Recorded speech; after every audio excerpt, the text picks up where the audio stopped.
¿Cuántas veces escuchamos que Argentina es un país de clase media?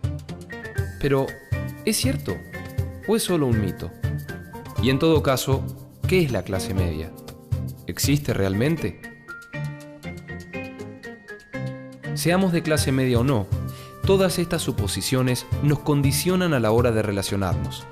Así que conozcamos a la clase media, su historia y su papel en los distintos momentos del pasado y del presente de nuestro país.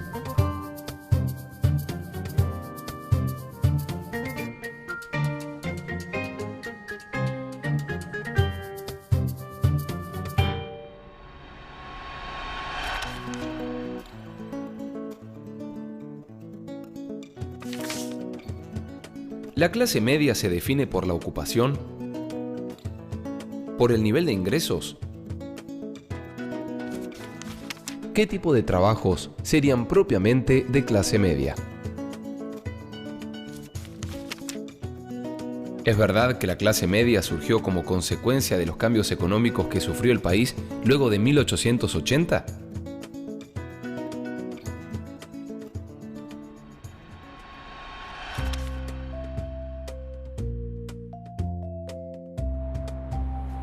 En su vida cotidiana, Laura G. interactúa con personas que realizan distintas actividades. Algunos trabajos son parecidos al suyo, otros a ella le parecen incluso mejores. También hay trabajos que ella no estaría dispuesta a hacer.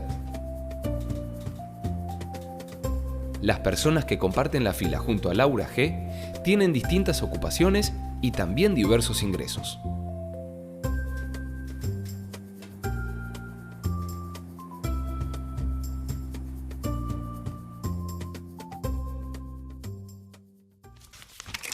Las personas que tienen menores recursos, en general, el trabajo que consiguen es más sacrificado. Lamentablemente es muy importante tener contactos a la hora de conseguir un trabajo, pero no siempre uno los tiene. Tal vez en algunos trabajos solamente sirve tener algún contacto, algún conocido que te haga ingresar a ese mundo. Y en otros casos la formación es estrictamente necesaria porque de otra manera no te podías desempeñar en ese cargo o en ese empleo. Soy un tipo que me esforcé profesionalmente siempre y en base al esfuerzo y a la capacidad logré lo poco o mucho que tengo. Pero sí, es bastante importante el tema de los contactos porque es influyente a la hora de concretar una operación, un negocio o llegar a algún puesto de trabajo.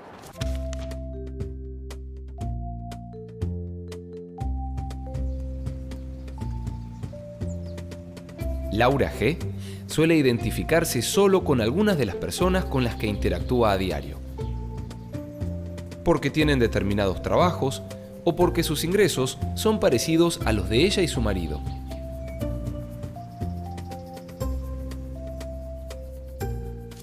Te podría decir que yo soy abogado, pero, un ejemplo, el quinelero que vive a la esquina de mi casa tiene un sueldo considerable y puede llegar a ganar más que yo en la profesión. Sin un título universitario se puede perfectamente lograr cosas en la vida, avanzar, ya sea en el plano económico como en el plano educativo. Evidentemente se puede hacer. No necesitas un título universitario para ser mejor. Hay gente que ha estudiado poco y ha logrado, digamos, a través de sus habilidades o sus aptitudes y actitudes, sobresalir en el contexto. No es necesario tener el secundario o la escuela, sino yo tengo una carnicería y me va muy bien. Hoy en día, los ingresos y el tipo de ocupación son fundamentales para definir a qué clase pertenece una persona. Pero no siempre la ocupación y los ingresos tuvieron un lugar tan central a la hora de definir las posiciones sociales. En la época de la independencia, la sociedad argentina estaba dividida en dos clases: plebeyos y patricios. Aunque ganara más dinero que un peón, el dueño de una pulpería era considerado tan plebeyo como ellos. Al mismo tiempo, un patricio no necesitaba tener grandes ingresos para ser respetado. Alcanzaba con que perteneciera a alguna de las familias de renombre. El dinero todavía no era tan importante como signo de estatus social. Eso cambiaría en los años siguientes. La ocupación y el dinero que cada cual poseyera se volverían cada vez más importantes para determinar la condición social. Uno se puede considerar de clase media por una de las variables es el trabajo formal en el cual uno tiene. Otra de las variables es la educación. Una persona de clase más baja, más que nada trata de estudiar y laburar al mismo tiempo para tratar de ayudar a su familia. Otras no, porque en mi caso no hace falta que yo salga a trabajar. No estoy en la pobreza y tampoco puedo hacer lo que quiero ni tengo lo que otros que tienen muchísimo dinero tienen. Durante la segunda mitad del siglo XIX, la rápida industrialización que se venía produciendo en algunos países de Europa trajo grandes oportunidades para la Argentina. Los grandes comerciantes porteños y los propietarios de tierras de la pampa húmeda vieron en la exportación agropecuaria un camino para obtener grandes beneficios. No fueron los únicos. Los militares y los intelectuales, que generalmente pertenecían a estas familias de grandes comerciantes y ganaderos, coincidían con ellos.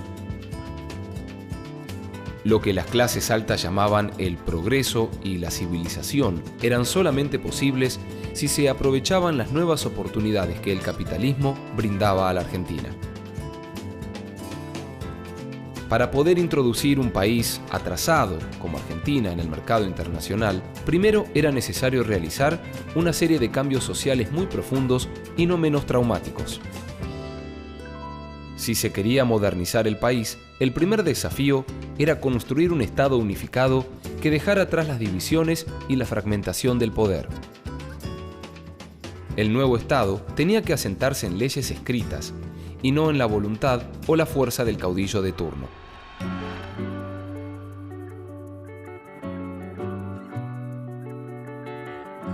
Un acuerdo político entre varios grupos de poder provinciales se materializó con la aparición del Partido Autonomista Nacional, que en 1880 llevó a Julio Argentino Roca a la presidencia.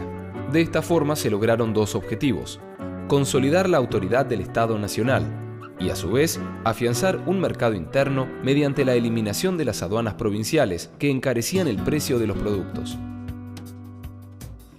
Pero la formación del Estado era apenas el primer paso para orientar el desarrollo de la producción a la exportación. Porque si se quería criar más ganado y sembrar más granos para el mercado externo, había que conseguir nuevas tierras productivas. El problema se resolvió con una violencia inaudita.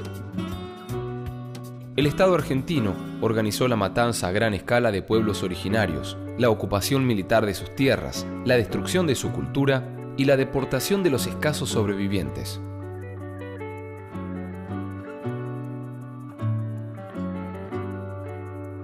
La campaña del desierto, comandada por Roca en 1879, fue tan solo uno de los episodios más dramáticos de este genocidio. La mayor parte de las tierras conquistadas fue privatizada y terminó en manos de grandes terratenientes.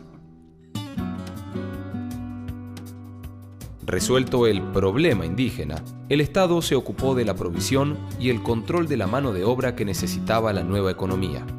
Los criollos pobres fueron obligados a emplearse bajo condiciones laborales muy precarias. Pero los criollos y los aborígenes eran considerados demasiado atrasados y rebeldes como para servir a los intereses de la élite. Así que se decidió reemplazarlos con inmigrantes europeos acostumbrados a ser asalariados. Promover el bienestar general y asegurar los beneficios de la libertad para nosotros, para nuestra posteridad y para todos los hombres del mundo que quieran habitar en el suelo argentino.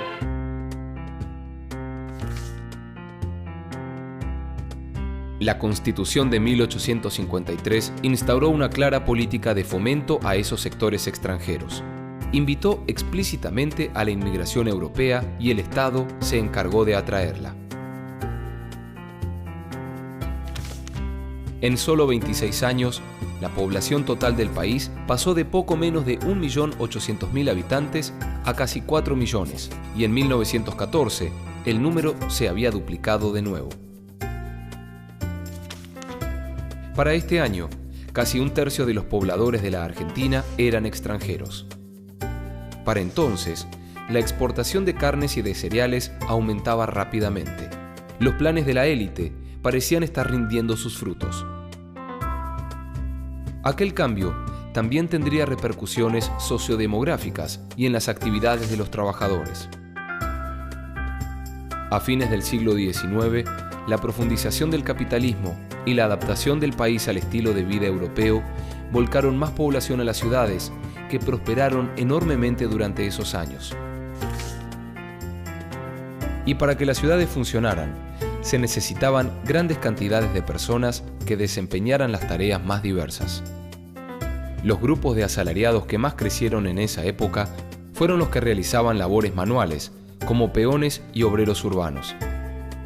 También se multiplicaron los grupos sociales que hoy llamamos sectores medios. Cada vez había más asalariados en labores no manuales, como dependientes de comercio, secretarias, empleados bancarios, telefonistas, capataces, supervisores, cadetes, entre otros. En 1869 había alrededor de 12.000 empleados y dependientes de comercio en todo el país. Hacia 1914, la cifra había ascendido a más de 95.000. Los inmigrantes aprovecharon las mejores oportunidades laborales. Ese año, el 52% de los empleados y dependientes de comercio eran extranjeros. El Estado, que desde 1880 había adquirido nuevas funciones, ahora necesitaba empleados que las desarrollaran. Por lo tanto, el número de barrenderos y personal de maestranza, oficinistas, técnicos y funcionarios de distintas jerarquías se multiplicó. En 1869, 4 de cada 1.000 habitantes eran empleados públicos, pero en 1914 la cifra había subido a 14. Como a estos cargos se accedía por contactos políticos y requerían un buen dominio del idioma, no es extraño que el 82% de empleados públicos fueran argentinos. El crecimiento del sistema educativo también requirió más maestras, profesores, directivos de escuelas y preceptores. Si en 1869 los docentes eran apenas 2.307 en todo el país, en 1914 sumaban más de 31.000 personas, la mayoría de ellas mujeres argentinas. Además de todas estas profesiones, también crecieron algunas categorías de trabajo autónomo.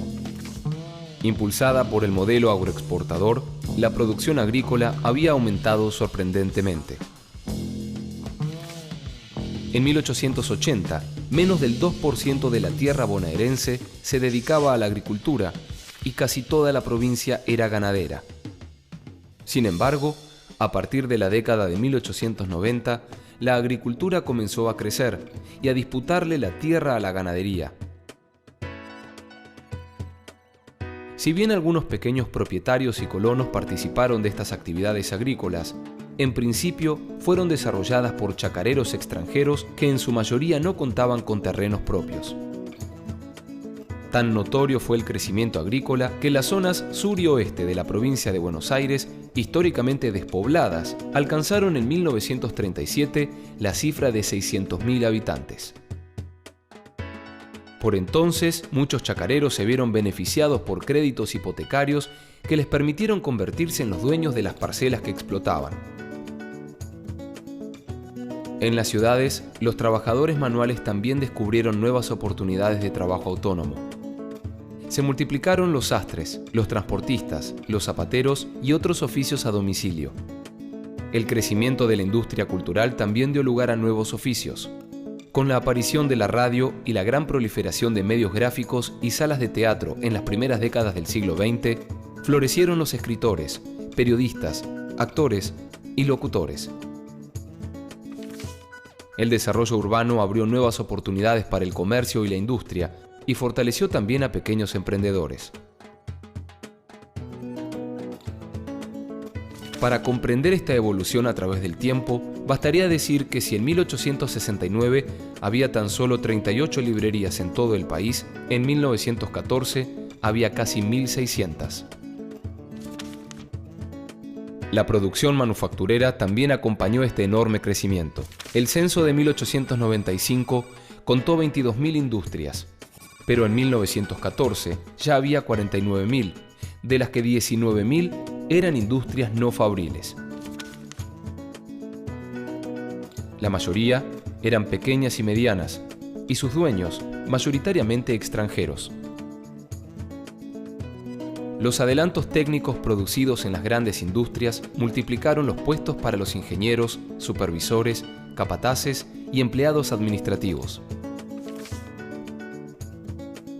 El crecimiento de las actividades, tanto estatales como privadas, implicaba la necesidad de contar con profesionales universitarios.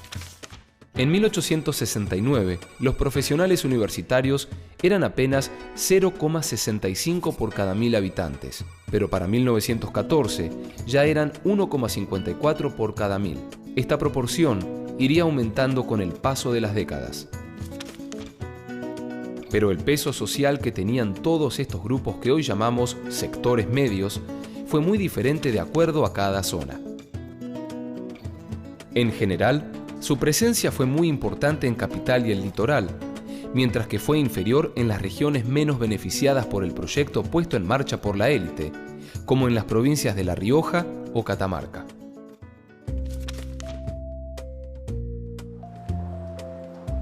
Cuando cambia la temporada, Laura y Hugo G salen de compras para actualizar su vestuario. Podrían esperar las ofertas de final de temporada. Podrían comprar ropa más barata en zonas dedicadas a la venta mayorista. O comprar el mismo producto o uno de imitación en una feria popular.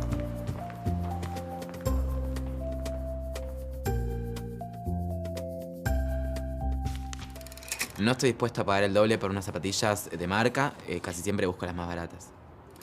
Para vestirte bien no necesitas gastar dinero en absoluto. Para nada va de la mano la marca con el buen gusto para vestirse. ¿Que es necesario dinero para estar bien vestido? Sí, porque la ropa cuesta. O sea, eso desde ya.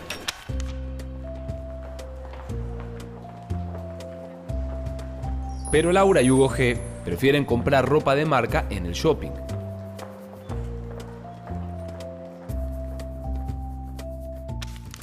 Hay mucha gente que le sobra la plata, no sabe qué hacer y gasta en cualquier cosa. Hay mucha gente que compra cosas aunque no pueda. Se endeuda. Hoy en día la ventaja de poder comprar con tarjeta, en cuotas. Y bueno, van y compran, aunque de repente después les cueste horrores poder pagar esas cuotas. Yo tengo un teléfono último modelo que le estoy pagando en cuotas, pero ahí vamos.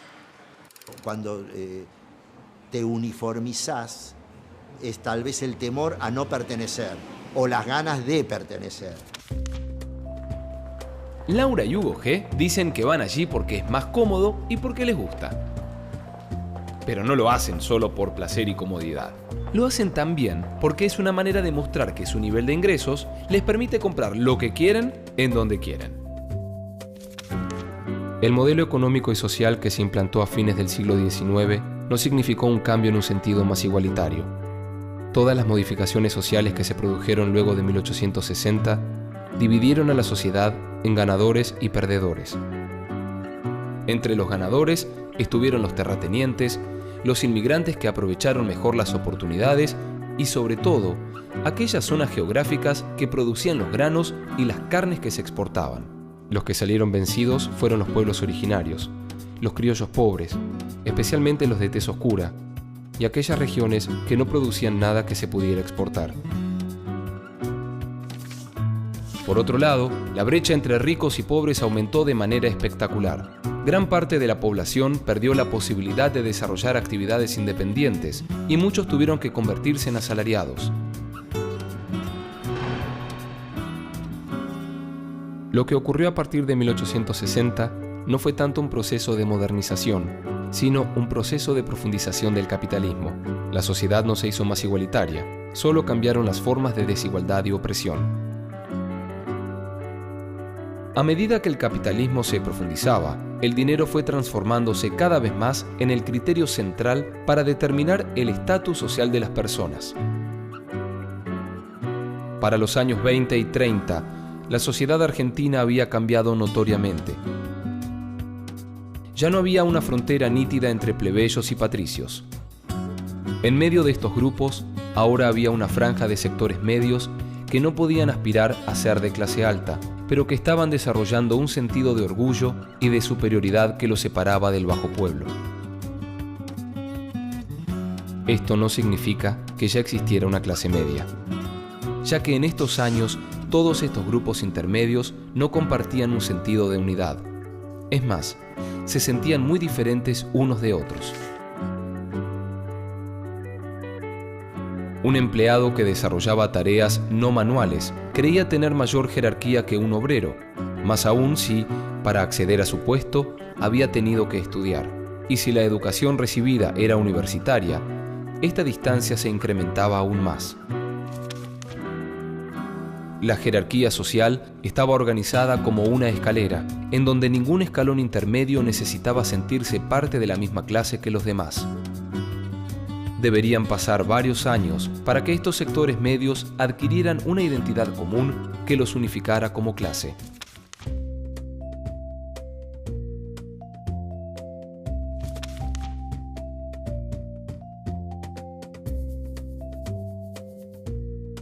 Hoy nos resulta evidente que un empleado de comercio, un médico y un pequeño chacarero forman parte de la misma clase, la clase media.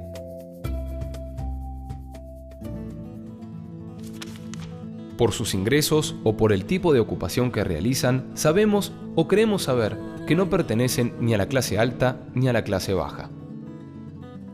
Pero esto no siempre fue tan claro como lo parece hoy.